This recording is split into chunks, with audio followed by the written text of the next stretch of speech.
আমাদের হাতে টাইম নাই, অথচ আমার এই মূল্যবান টাইমের একটা ভাগ ফেসবুকে পায়, ইউটিউব পায়, ইন্টারনেট পায়, খেলোয়াড় পায়, গায়ক গায়িকা পায়, নায়ক গায়িকা পায়, বন্ধু বান্ধব পায়, শ্বশুর শাশুড়ি পায়, সন্তান পায়, বিবি পায়। আরে পায় না কেবল মালিক। মালিককে টাইম দেওয়ার সময় আমার হাতে নাই।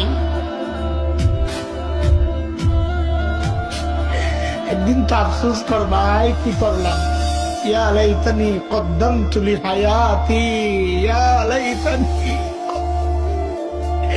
হায় এই জীবনের জন্য যদি কিছু পাঠাইতাম।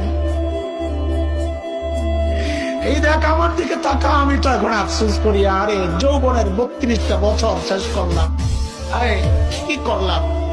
প্রতিদিন যদি একবার করে সুবহানাল্লাহ পড়তাম তো আমল নামায় কতগুলো সুবহানাল্লাহ জমা হতো। আরে 2 রাকাত করে নফল নামাজ যদি পড়তাম তো আমল নামায়